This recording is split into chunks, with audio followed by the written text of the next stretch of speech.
Salam sejahtera, terima kasih karena bersama dengan saya di Nazilin Unity Channel. Kata Puad, Muhyiddin terperangkap, mungkin hanya terlepas cakap.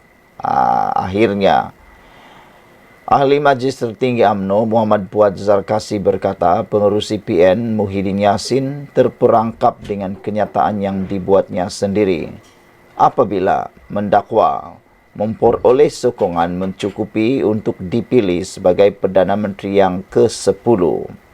Malah, kata Puad lagi, bekas Perdana Menteri itu juga mungkin terlepas cakap ketika gairah berkempen pada pilihan raya kecil Nenggiri minggu lalu. Saya pun sebenarnya hairan, kenapa Muhyiddin bangkitkan benda itu?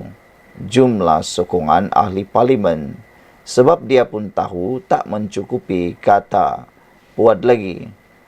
Namun ada netizen yang mencadangkan, kata mereka, itulah mungkin yang terbuku di hati Muhyiddin, dari hati turun ke mulut. Apabila mungkin besar kemungkinan Muhyiddin masih tak puas hati, beliau tidak dilantik, tidak berjaya dilantik menjadi Perdana Menteri yang ke-10. Jadi ada yang kata itu bukan terlanjur, tetapi itulah yang terbuku di hati. Kata pepatah seperti tadi, daripada hati turun ke mulut. Cuma kata Puad lagi, saya rasa dia hendak main sentimen masa PRK Nenggiri saja.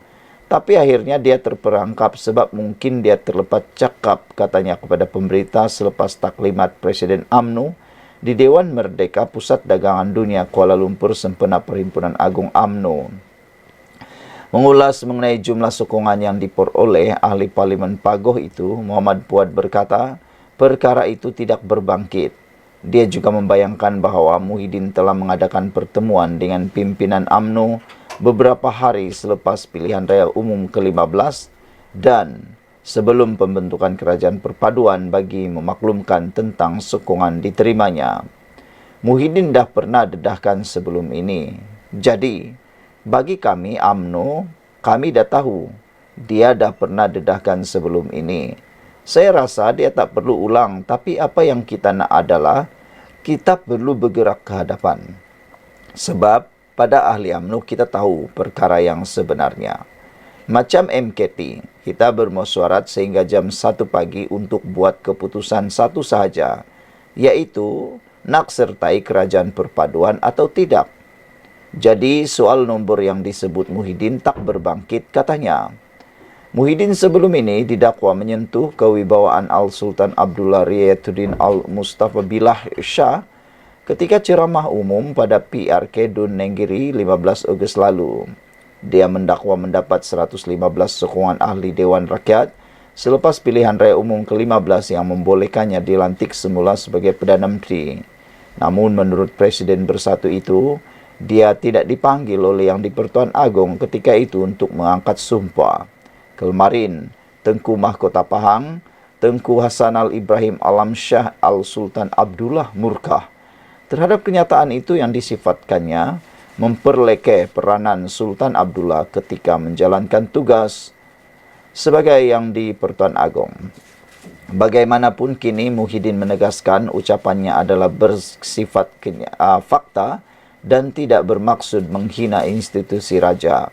Perbuatan Muhyiddin yang seakan-akan tidak menyesali perbuatan ucapan itu menimbulkan kemarahan rakyat di Pahang sendiri sehingga mereka mula berkumpul dan bersolidariti. Sekian untuk kali ini. Jangan lupa tinggalkan komen Anda, tekan butang subscribe. Bye-bye. Salam sejahtera, terima kasih kerana bersama dengan saya di Nazilin Unity Channel.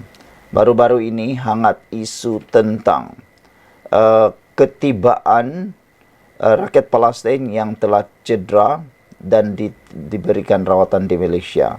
Kita bersyukur kerana kerajaan yang ada pada waktu ini cukup prihatin terhadap kesengsaraan yang berlaku di Palestin. Namun demikian, yang lebih menarik lagi ialah pertanyaan daripada netizen, bila rakyat Palestin yang sampai ke Malaysia ini akan dihantar semula ke Palestin. Ini jawapan yang ditunggu-tunggu rakyat Malaysia. Malaysia akan hantar pulang rakyat Palestin selepas selesai rawatan. Berita ini pastinya melegakan setengah pihak yang ada di Malaysia. Malaysia akan menghantar pulang rakyat Palestin yang dibawa ke negara ini apabila mereka selesai menjalani rawatan, kata Menteri Luar Muhammad Hassan atau dikenali sebagai Tokmat. Katanya, komitmen itu diberikan kepada pemimpin Palestin sebelum rakyat itu yang cedera menerima rawatan di Malaysia.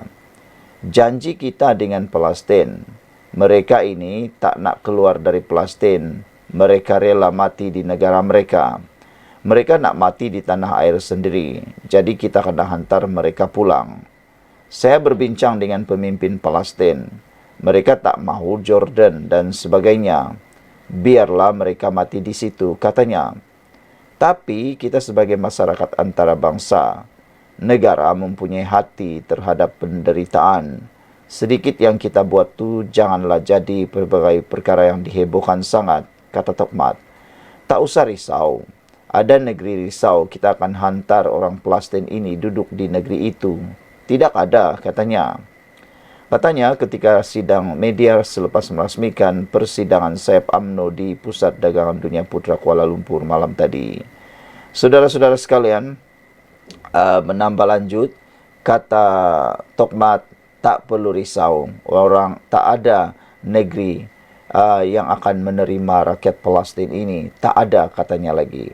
Pada 16 Ogos lalu, 2 pesawat Airbus A400M milik Tentera Udara Diraja Malaysia yang membawa rakyat Palestin cedera tiba di Pangkalan Udara Subang, Selangor. Kedua-dua pesawat itu membawa seramai 41 pesakit dan 86 waris mereka berlepas dari Pangkalan Udara Al-Mazza di Kaira, Mesir. Sementara itu, Menteri Pertahanan Muhammad Khalid Nordin yang turut serta dalam sidang media itu berkata, belum ada sebarang rancangan bagi penerbangan kedua untuk membawa masuk rakyat Palestin. Buat ketika ini belum ada, kata Muhammad Khalid ketika ditanya media. Jawapan ini memang ditunggu-tunggu oleh rakyat Malaysia dan diharap dengan jawapan ini, maka sebilangan rakyat Malaysia yang masih keliru, yang mungkin masih tak tahu sepenuhnya bagaimana proses dan apa yang akan berlaku selepas ketibaan rakyat Palestin daripada bumi Gaza, kini terjawab. Keputusan kerajaan Malaysia akan hantar pulang rakyat Palestin selepas selesai menerima rawatan adalah jawapan yang ditunggu-tunggu rakyat Malaysia. Diharapkan dengan jawapan yang cukup jelas, tepat dan ringkas ini akan memberikan kelegaan kepada ramai pihak. Dan yang paling menarik lagi, Tokmat juga telah pun memberikan kenyataan muktamad bahawa tak usah risau. Ada negeri risau, kita akan hantar orang Palestin ini duduk di negeri itu. Kata Tokmat, tiada. Tidak ada. Maksudnya paling mudah difahami, tiada rakyat Palestin ini dihantar ke mana-mana negeri. Mereka hanya akan diberikan rawatan di Malaysia. Kita jumpa lagi. Bye-bye. Salam sejahtera. Terima kasih kerana bersama dengan saya di Nazilin Unity Channel. Saudara-saudara sekalian, ini perkembangan terkini siasatan Muhyiddin Yassin berkait dengan isu 3R yang didakwa menghina Sultan Pahang. Kini, isu 3R kertas siasatan Muhyiddin telah pun dirujuk kepada pejabat peguam negara. Maknanya, bolehlah kita simpulkan mungkin kertas siasatan Muhyiddin telah pun selesai dan kini tinggal menunggu keputusan dan tindakan lanjut daripada pejabat peguam negara.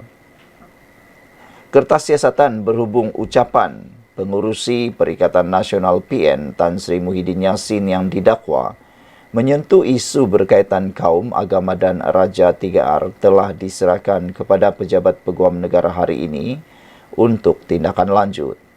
Ketua Polis Negara Tan Sri Razaruddin Hassin berkata, setakat ini polis tidak mengambil keterangan daripada 66 saksi bagi membantu siasatan. Oh maaf saya, setakat ini kata Ketua Polis Negara, Beliau berkata polis telah mengambil keterangan daripada 66 saksi bagi membantu siasatan. 66 saksi bagi membantu siasatan. 66 orang yang mungkin menyaksikan kempen tersebut, ceramah tersebut, telah pun diambil keterangan oleh pihak polis. Kami juga telah merakam keterangan daripada Tan Sri Muhyiddin dan beliau menjawab semua soalan yang diberikan, kata beliau. Kertas siasatan telah dihantar ke pejabat peguam negara untuk tindakan lanjut, katanya lapor bernama hari ini. Terdahulu, Muhyiddin menerusi kenyataan yang dimuat naik di Facebook hari ini memaklumkan sudah menyerahkan beberapa dokumen kepada polis bagi membantu siasatan berhubung ucapannya semasa berkempen pada pilihan raya kecil PRK Dun Nenggiri baru-baru ini. Muhyiddin berkata, dokumen terbabit diserahkan kepada polis mengambil keterangannya di pejabatnya di Lembaga Pembangunan Pelaburan Malaysia MIDI pada pukul 11 pagi tadi. Sekian dulu untuk kali ini. Jangan lupa tinggalkan komen anda. Apa pula komen anda tentang isu kertas siasatan Muhyiddin ini? Saudara-saudara sekalian, menurut satu laporan yang kita telah terima, menunjukkan bahawa ada 4 kali Muhyiddin seakan-akan telah pun membelakangi Sultan di dalam paparan grafik ini. Muhyiddin penderhaka, kata dalam Harapan Daily. Ucapan dan tindakan Muhyiddin kerap menyinggung Sultan hingga pernah menyebabkan ketegangan hubungan kerajaan dan istana. Pada 29 Julai tahun 2021, timbul duka cita yang di Pertuan Agong Sultan Abdullah. Muhyiddin meneruskan pelanjutan darurat tanpa perbincangan atau perkenan penuh daripada Agung ketika COVID-19. Selain itu, pada 12 September tahun 2023, undang teguran Sultan Selangor. Tindakan Muhyiddin mengeluarkan fatwa haram sekiranya mengundi calon PH ketika PRK Kulai mendapat teguran dari Sultan Selangor. Manakala pada 1 Ogos tahun 2023, Muhyiddin telah membuat ucapan berunsur 3R berhubung berkenaan isu kalimah Allah, walaupun Sultan Selangor telah bertitah larangan mempolitik, membangkit atau membahaskan isu tersebut, melanggar titah Sultan Selangor. Pada 19 Ogos tahun 2024 pula, telah pun mencetuskan murka Tengku Mahkota Pahang dengan didakwa memperlekeh dan mempertikai tugas serta peranan Sultan Pahang Al-Sultan Abdullah ketika baginda menjadi yang di Pertuan Agong ke-16. Tinggalkan komen anda untuk isu kali ini dengan paparan daripada Harapan Daily Muhyiddin penderhaka ini. Kita jumpa lagi. Bye-bye. Salam sejahtera. Terima kasih kerana bersama dengan saya lagi di Nazilin Unity Channel. Ini adalah berita terkini dan juga perkembangan terkini PRK Nenggiri. Selepas lebih daripada 5 hari PRK Nenggiri selesai, di mana Perikatan Nasional kalah terduk sehingga lunyai tersungkur ke tanah, ini pula yang terjadi. Tak puas hati dengan keputusan itu, kini muncul pula dakwaan berlaku sogokan di Nenggiri. Perikatan Nasional akan hantar petisyen bantah kemenangan BN. Macam-macamlah. Selepas kalah, keluar pula isu sogokan. Selepas kalah, keluar pula isu petisyen. Tapi tak apalah, teruskanlah petisyen itu supaya keadilan dapat ditegakkan, supaya tiada yang teraniaya dan terbukti siapa yang benar-benar menang dan siapa yang benar-benar kalah. Yang menang jadi abu, yang kalah pun tetap jadi saudara-saudara sekalian. Dakwaan sogokan di Nenggiri, Perikatan Nasional akan hantar petisyen bantah kemenangan BN. Ketua Bersatu Kelantan Kamarudin Muhammad Nur mengesahkan pihaknya sedang mengumpul bukti apa yang didakwa sebagai sogokan dan ugutan ke atas pengundi. Macam-macam lah yang timbul. Ada sogokan pula, ada lagi ugutan. Perikatan Nasional PN sedang mengumpul bukti untuk memfailkan petisyen Dun Nenggiri dimenangi calon Barisan Nasional BN Azmawi Fikri Abdul Ghani 17 Ogos lalu. Ketua Bersatu Kelantan Kamarudin Muhammad Nur berkata, segala maklumat dikumpul termasuk dakwaan wujud sogokan dan ugutan kepada pengundi sepanjang kempen PRK berlangsung. Kata beliau, ya, akan file petition dan kami kini sedang kumpul semua bukti, katanya kepada FMT. Terdahulu, pengarah operasi PN PRK Nenggiri Anwar Musa membangkitkan dakwaan berlaku sogokan kepada pengundi dan salah guna aset kerajaan pusat sepanjang kempen. Dakwaan itu termasuk pengundi diberi wang dan peneroka diberi sijil perakauan milik lot rumah semasa berkempen. PRK Nenggiri Sabtu lalu dimenangi Azmawi dengan majoriti 3,352 undi, menewaskan calon PAS Muhammad Rizwadi Ismail mewakili PN. Sementara itu, Anwar Musa memaklumkan pimpinan PN akan mengadakan perbincangan Sabtu ini berhubung petisyen. Petisyen akan dibincang Sabtu ini. PN memandang serius rasuah dan penyalahgunaan kuasa yang terang-terangan berlaku, katanya. Menjadi hero sudah tentang rasuah. Tapi siapakah parti politik yang telah pernah baru-baru ini petisyen menang di kawasan tersebut karena benar-benar berlaku sogokan dalam rasuah dalam pilihan raya sehingga keputusan terpaksa dibatalkan dan diulang semula pilihan raya? Itu yang kena jawab. Itu yang perlu dijawab oleh Anwar Musa. Jangan cakap orang kerana mungkin diri sendiri yang ataupun parti gabungan itu yang akan kena balik. Sekian dulu untuk kali ini. Jangan lupa tinggalkan komen Anda.